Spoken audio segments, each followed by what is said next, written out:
आज देख रहे हो आप, पूरा विश्व हमारे साथ होगा। और उस दिन हम ही डगमग हो जाते तो फिर क्या था, भगवान का मार्ग जो का त्यों रह जाता।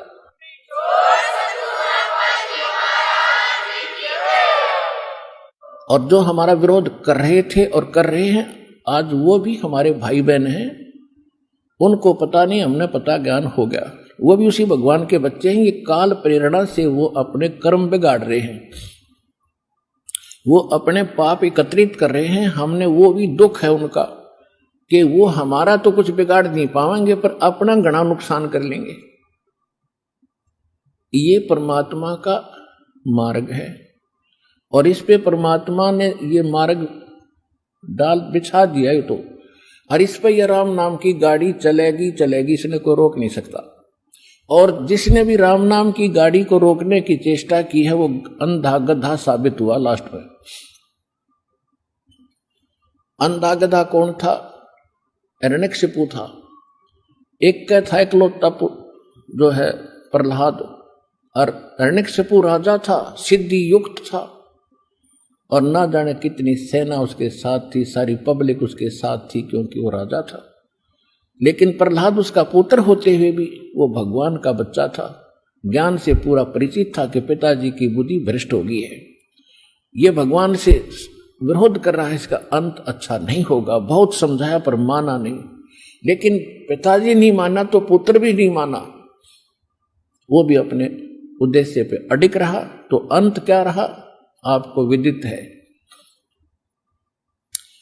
एरना कुछ छाती तोड़वाई और ब्राह्मण बाणा कर्म कसाई।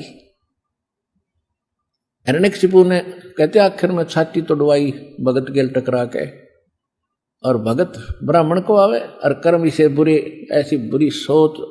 एक मासूम बालक को, अपने पुत्र को भी मारने से वो नहीं पीछे हट रहा था, तो भगत हो सकता है, ब्राह्मण है। तो यहां फिर रावण ने ऐसे ही जुल्म किया था।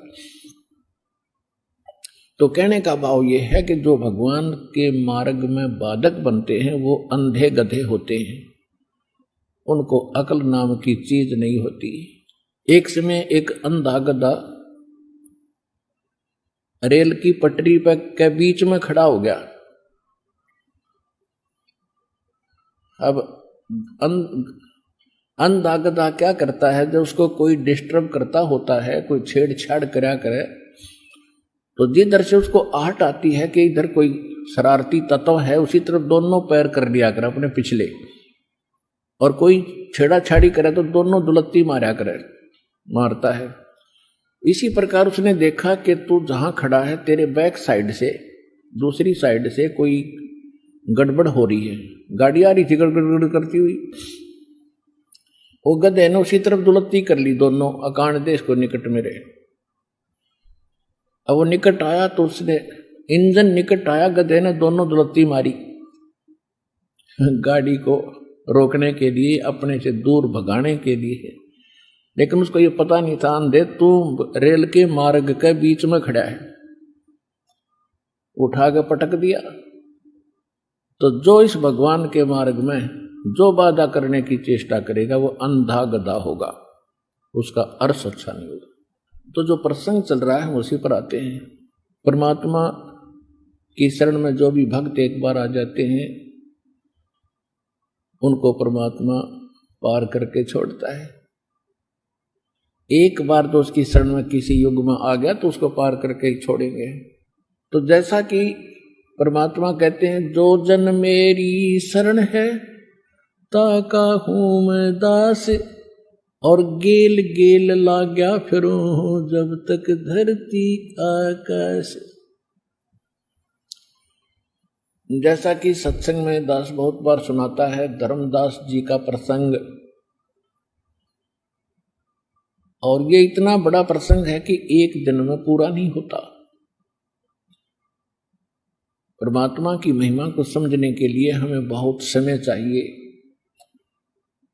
जैसे पहले दास 7-7 दिन के समागम किया करता था प्रारंभ में, और दिन में 3-3 बार सत्संग करता था,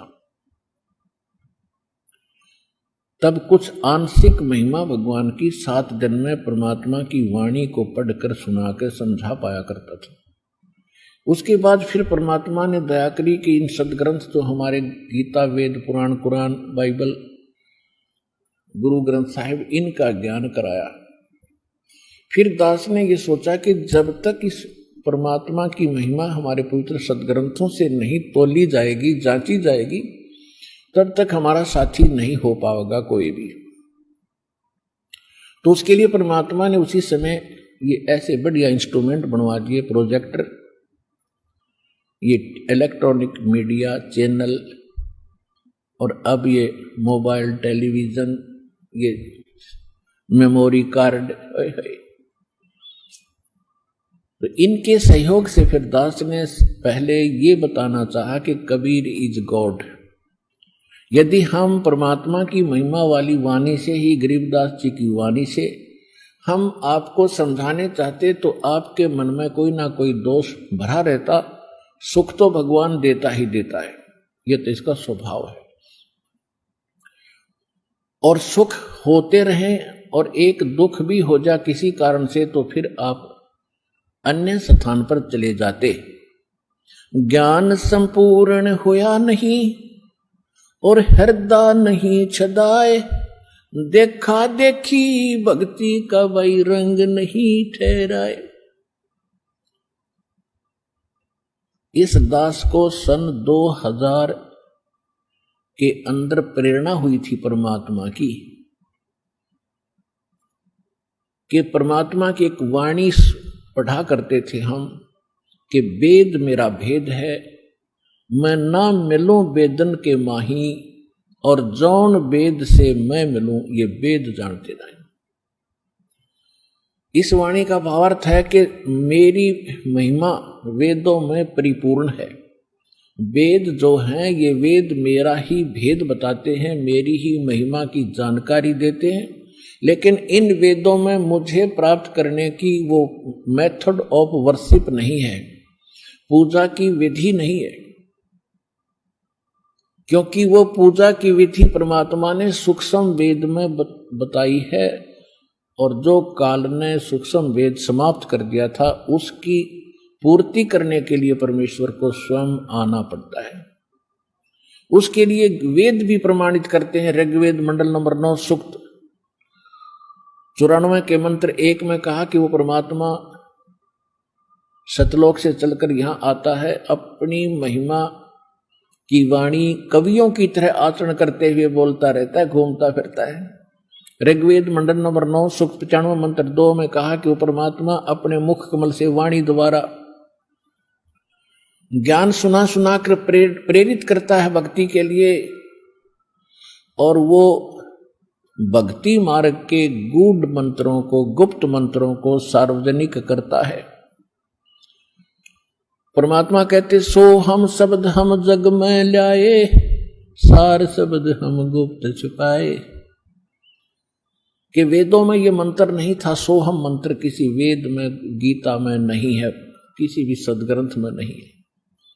तो वेद भी कहते हैं कि भक्ति के गुप्त मंत्रों को वही आविष्कृत करता है, वही उसका जानकारी देता है।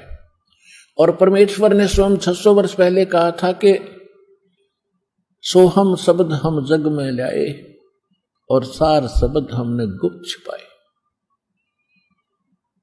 तो इस प्रेरणा से दास ने सोचा कि भी वेद तो हम नहीं समझ पाएंगे, हमने देखे भी नहीं थे वेद कैसे हैं, कैसे लिखे हैं, सुना था।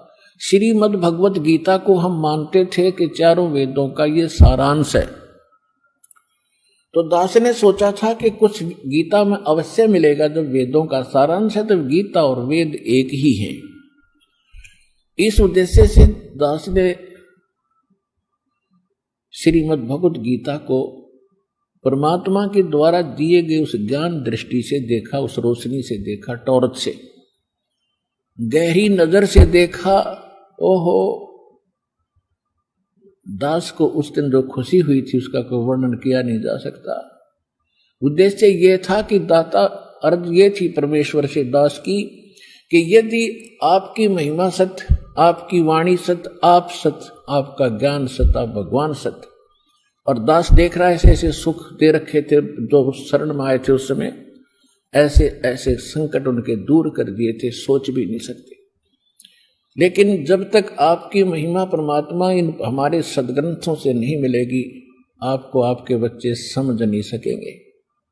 और जब देखा उस गीता में, ओए होए, जब तो दास ने ये देखा था कि गीता श्री कृष्ण जी ने बोली इस दृष्टिकोण से, और सृष्टि श्री कृष्ण इज विष्णु और विष्णु इज सुप्रीम पावर, ऐसा हम दंत कथा लोक वेद से सुना करते थे। और से ऊपर कोई भगवान नहीं, से ऊपर कोई करता नहीं, ये सर्वशक्तिमान है, अजरो अमर है, इनकी कोई जन्म मृत्यु नहीं होती। जब दास ने दूसरे अध्याय के 12वें श्लोक में पढ़ा कि अर्जुन तेरे और मेरे बहुत जन्म हो चुके हैं, तू नहीं जानता।